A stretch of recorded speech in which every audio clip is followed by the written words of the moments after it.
Bienvenue dans ce nouvel épisode de podcast de La vie a un plan pour toi. Aujourd'hui, j'avais deux, trois confidences à vous faire. On va parler d'estime de soi. Il y a quelques mois, j'avais enregistré un épisode que vous pouvez retrouver sur ma chaîne qui s'intitulait, je crois, Dépendance affective et estime de soi, qui était beaucoup plus théorique sur le rôle, on va dire, de l'estime de soi dans la dépendance affective, pourquoi on manque d'estime de soi quand on est dépendant affectif, etc. Mais là, j'avais juste envie de vous parler, en fait, des réflexions que je me suis faites ces dernières semaines autour de l'estime de soi et de notre manière de relationner quand on manque d'estime de soi. En fait, la première réflexion que je me suis faite, et n'oubliez pas que avant d'être une coach, je suis aussi une femme, et là, je pense que je vais aussi vous parler avec mon cœur de femme et des réflexions que je me fais. Alors, la coach n'est jamais très loin, donc ça va être un mix entre les deux. Mais en fait, c'est venu du fait que je me disais pourquoi, quand on rentre dans une relation et qu'on a très très envie que ça marche, on va avoir tendance à mettre l'autre sur un piédestal. Pourquoi je vais mettre de l'énergie à voir en l'autre tout ce qu'il y a de bon, alors que moi-même, j'ai du mal à le faire pour moi. Et en gros, c'est venu de ça, et il y a plein de choses qui ont émergé. La première chose, c'est que je me suis dit que quand on manque d'estime de soi, on peut en tout cas avoir peur que personne ne nous aime jamais. Et l'envie d'être en couple, si on est dépendant ou affectif, elle est tellement forte qu'on va en fait mettre de l'énergie dans cette relation, mais pas seulement. En fait, on va mettre de l'énergie à mettre l'autre sur un piédestal, à voir le bon en l'autre, à l'aider à réaliser ses projets, mettre de l'énergie dans je sais à quel point tu es formidable. Et on va toujours lui faire savoir, je suis fière de toi, t'es tellement beau, t'es tellement intelligent et tu m'inspires et je te trouve vraiment génial. En fait, toute cette énergie que vous ne mettez pas dans votre propre vie, dans le fait de cultiver, le fait de vous aimer, dans vos propres projets, vous le faites complètement avec l'autre. Et en fait, au lieu de devenir votre propre muse dans votre vie, vous faites de cette personne votre muse.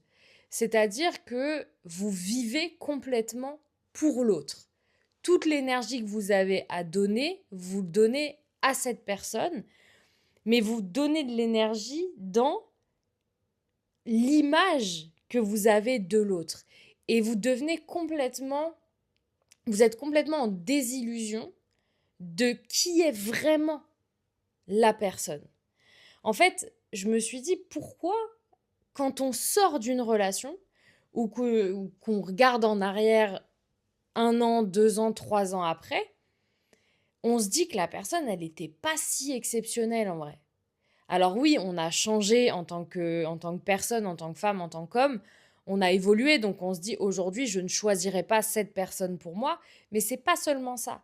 C'est parce que quand vous êtes dans la relation, vous donnez cette énergie-là. En fait, vous avez envie, je parle par exemple aux femmes hétéros, donc vous avez envie que cet homme soit votre perfection. Donc vous fermez les yeux sur ce qui pourrait ne pas être parfait pour vous et vous allez, on va dire, embellir l'image de cet homme-là. Alors qu'en réalité, vous sortez de la relation, et très souvent c'est ça, c'est mais je sais même pas pourquoi j'ai donné de l'importance à cette personne-là. Ce qui fait que vous êtes dans la désillusion, c'est parce que vous avez tellement envie que ça fonctionne, vous avez tellement envie que cette personne soit la personne que vous vous y accrochez de toutes vos forces. Parce que votre manque d'estime de vous-même fait que vous ne comprenez pas pourquoi quelqu'un peut s'intéresser à vous, pardon, et du coup, vous allez vous accrocher en vous disant oh là là, celui-là, il me donne de l'attention, je vais certainement pas le laisser partir maintenant. Donc, posez-vous vraiment la question de est-ce que véritablement j'aime cette personne pour qui elle est ou j'aime cette personne parce que j'ai envie qu'elle soit la personne avec qui je suis, parce que le vide à l'intérieur de moi, la solitude que je ressens est si grande que je ne veux plus être seule. Et donc, si j'ai cette personne sous la main, je ne suis pas capable de la laisser partir.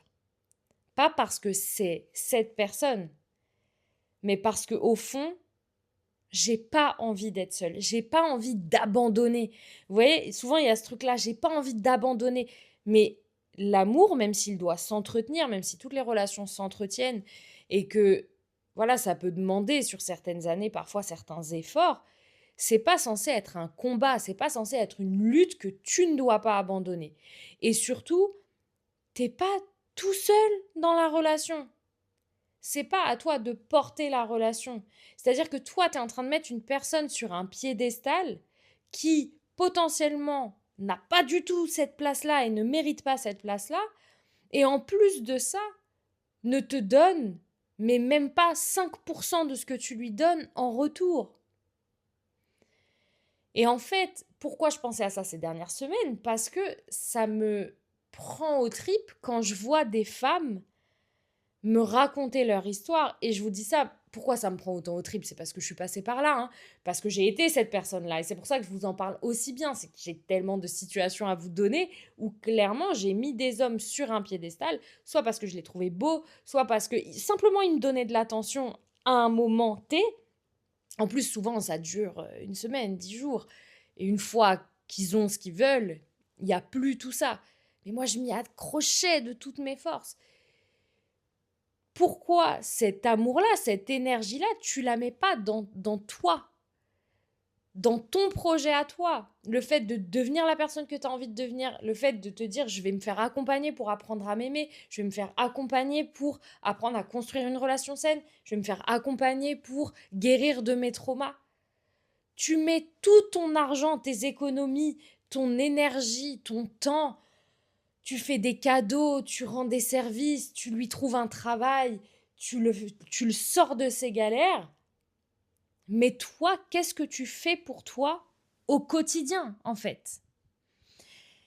Et ça, c'est ce qui me fait me lever le matin. C'est que chaque personne que j'accompagne, mais je me dis, est-ce que vous savez ce que vous méritez ou pas?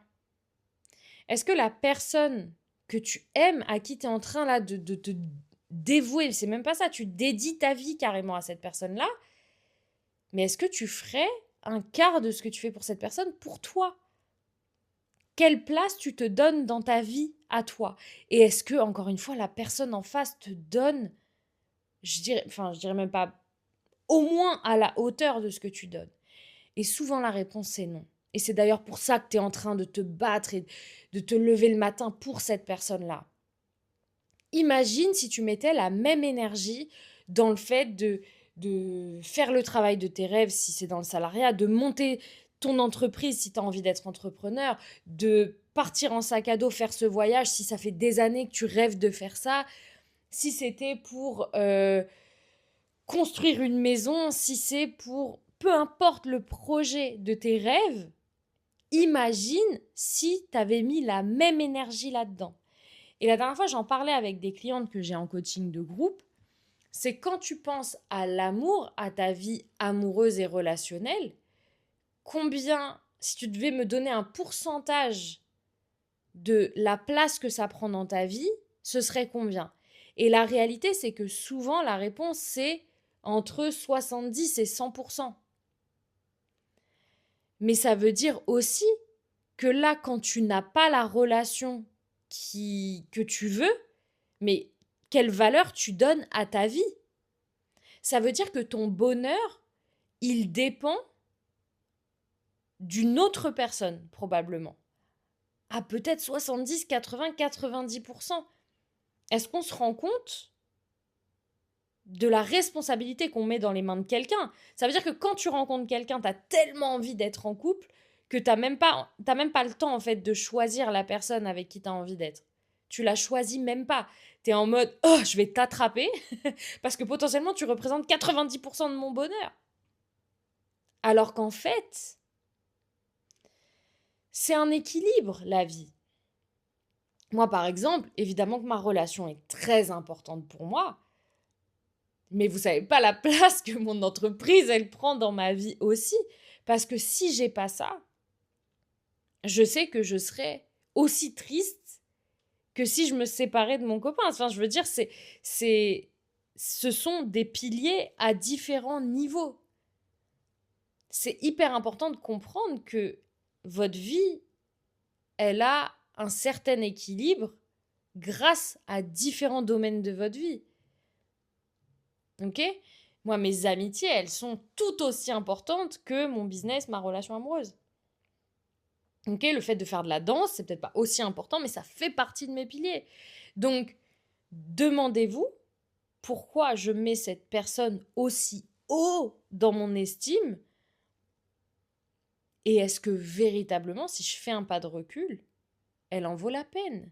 Et quand je dis elle en vaut la peine, c'est pas la valeur de cette personne parce que je suis personne pour dire cette personne a de la valeur ou non. C'est la valeur que je donne à cette personne. Est-ce que ça en vaut vraiment, vraiment la peine?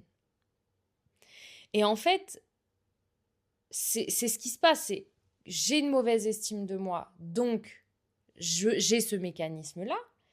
Et j'ai tellement peur de l'abandon, j'ai tellement peur de ne pas être dans une relation que je suis prête à m'accrocher à une relation qui souvent est nulle. Et je vous dis ça, encore une fois, sans aucun jugement. J'ai été là, j'ai été vraiment là dans des relations très, très, très nulles auxquelles je me suis accrochée. Mais je vous dis ça parce qu'en fait, ces derniers temps, j'ai beaucoup de messages de personnes qui viennent de ce podcast et je vous en remercie infiniment, des personnes qui m'écrivent sur Instagram, qui me laissent des commentaires et je suis hyper reconnaissante, mais du coup, je discute avec vous. Oui, parce qu'en fait, c'est aussi le but d'un réseau social. Je discute avec vous. J'aime bien savoir quelle est votre histoire, qu'est-ce qui se passe. Et je pense à une jeune femme qui peut-être va m'écouter là, mais qui m'a dit qu'elle fréquentait quelqu'un à qui elle a dit « Mais est-ce que tu veux que je sois dans ta vie ?» Et déjà là, avant même de vous raconter la suite, déjà là, c'est-à-dire que vous voyez quelqu'un peut-être toutes les semaines et vous ne savez pas. Ça veut dire que dans son attitude, il n'y a rien de sûr. On n'est même pas censé devoir poser la question. Et cette personne lui a répondu « Oui, je te veux dans ma vie, mais pas tous les jours. » Donc, déjà, la personne a été honnête, mais j'ai demandé à cette femme « Et toi, comment tu t'es sentie quand tu as reçu ce message ?» Elle a dit « J'ai compris que clairement, il n'avait pas envie d'être avec moi, qu'il avait juste envie de passer du bon temps. Mais je me suis dit que j'allais faire le nécessaire pour faire pencher la balance. » Et c'est là que j'ai envie de développer. Souvent, vous venez me voir, je parle de personnes que j'ai en coaching, et vous me dites, cette relation, elle m'a abîmée. Cette relation, elle m'a fait perdre en estime de moi-même. Mais en fait, c'est dès le début. Dès que vous faites le choix d'être dans une relation qui n'en est pas une, et où vous acceptez d'être avec une personne qui a été honnête, là en l'occurrence, qui vous a dit en fait moi je t'apporterai pas ce que tu veux parce que je veux bien que tu sois là mais je veux pas être là tous les jours donc je vais pas m'investir tous les jours. Et en fait, vous êtes déjà en train de vous brader. C'est-à-dire que je vais te convaincre que je suis une bête de meuf et que tu dois être en couple avec moi. OK. Imagine ça marche. Qu'est-ce que tu as gagné en fait ? Qu'est-ce que tu as gagné ? Dans ton estime de toi-même, est-ce que sincèrement, ça va valider le fait que tu es une bonne personne ? Que tu es la bonne personne pour lui ? Ou est-ce que tu vas juste pas te dire, en fait, j'ai fini par le convaincre, il est là un peu parce que je l'ai forcé presque à être là. Bien sûr que ça existe, bien sûr que je connais des couples pour qui ça a fonctionné. Je devrais pas vous dire ça en vrai, hein parce que je vous vois, du coup vous allez persévérer. Mais c'est surtout en fait, vous êtes en train de vous abîmer vous-même, déjà. Quand vous êtes en train d'accepter ça, Vous êtes déjà en train de vous abîmer. Et donc, la personne en face, vous ne pouvez pas la blâmer de se comporter de cette manière-là avec vous, puisque vous êtes en train de l'accepter. L'homme dit, en gros, je veux bien qu'on s'envoie en l'air de temps en temps, parce que je pense que c'est un peu ça le projet, je veux bien qu'on passe du bon temps. Mais toi, tu acceptes ça alors que tu es en train de me dire que tu as envie de plus avec moi. Parce que c'est pas le problème de s'envoyer en l'air, on a le droit de... Chacun fait bien comme il veut. Tant que la relation, elle est claire et qu'elle ne vous fait pas souffrir. Mais si ça vous fait souffrir, pourquoi vous êtes en train de vous battre pour une personne qui, là, vous dit très honnêtement qu'elle n'a pas envie de ça avec vous? Pourquoi vous devez convaincre quelqu'un? Qu'est-ce que ça dit de vous quand vous êtes en train d'agir de cette manière-là? Donc, l'estime de soi, elle part de l'intérieur de nous. Il n'y a personne à l'extérieur qui doit valider ou non si vous êtes une bonne personne ou pas, si vous êtes belle, si vous êtes intelligente, si vous êtes drôle. Même si, inévitablement, on a aussi le retour des personnes qui sont en face de nous. Mais l'estime de soi, ça je le disais à des clientes il n'y a pas longtemps. Je ne sais plus si je l'ai dit dans un épisode de podcast, mais bon, ça fait toujours du bien de l'entendre à nouveau. Je vous souhaite à toutes et à tous de tomber amoureux de vous. Mais vraiment profondément amoureux de vous. C'est-à-dire qu'il n'y aura même pas de doute sur l'amour que vous vous portez. Est-ce que ça veut dire qu'on est à 100% tous les jours de sa vie? Non. Est-ce que ça veut dire qu'on se trouve beau, intelligent, merveilleux tous les jours de sa vie? Non. Par contre, la valeur que je me donne, elle est intacte tous les jours de ma vie. Je sais ce que je vaux. Je sais la personne que je suis. Je sais aussi me remettre en question. Par contre, personne dans ce monde, même les personnes que j'aime le plus au monde, ne pourront me faire douter de qui je suis. Mais ça se cultive au quotidien. Ça se cultive vraiment. C'est-à-dire que ça a été un engagement envers moi-même. Je ne voulais plus ne plus m'aimer.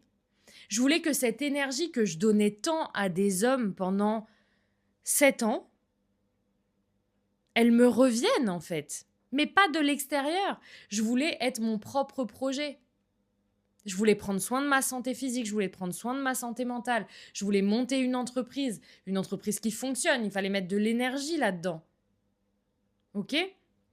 Donc, c'est hyper important de vraiment regarder où vous mettez votre énergie et pourquoi vous êtes en train de le faire. Là, potentiellement, vous m'écoutez, vous êtes dans une relation qui n'en est pas une, vous donnez toute votre énergie à quelqu'un, toutes vos pensées, les messages du matin, les messages du soir, et entre les deux, je suis en train d'attendre sa réponse et je vais 100 fois sur l'application pour voir si tu as lu mon message. Je suis fatiguée, rien qu'à l'idée de vous parler. Donc, vraiment, posez-vous la question. L'estime de soi, c'est du travail. Pensez pas que vous allez vous réveiller un matin en vous aimant à 100%. Mais vous avez aussi le choix de faire changer les choses. Ça se travaille. J'avais un message d'une femme ce matin qui m'a dit, dans tes épisodes de podcast, j'ai compris que sortir de la dépendance affective, apprendre à s'aimer, c'est du travail. Et c'est pour ça que j'accompagne peu de personnes en même temps, mais j'accompagne des personnes où je m'assure qu'elles n'attendent pas que je fasse le travail à leur place, que ce soit un vrai travail d'équipe. Si c'est des personnes qui arrivent en détresse émotionnelle, espérant que je donne toutes les solutions et que je fasse le boulot à leur place, c'est non. Par contre, si tu as envie d'en sortir, si tu as compris que tu étais dépendant affectif, que tu es prête à investir, à t'investir, à faire les exercices que je te donne, let's go. Let's go.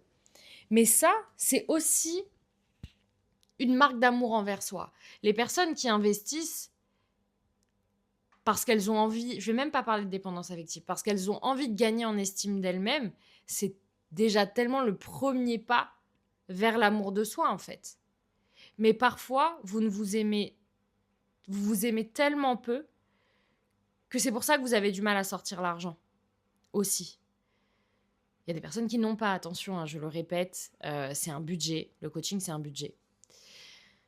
Mais parfois, c'est parce qu'il y a un côté de vous qui se dit je mérite pas. Je mérite pas, je vais pas y arriver. Pourquoi je mettrais cet argent là-dedans? Bah, posez-vous la question.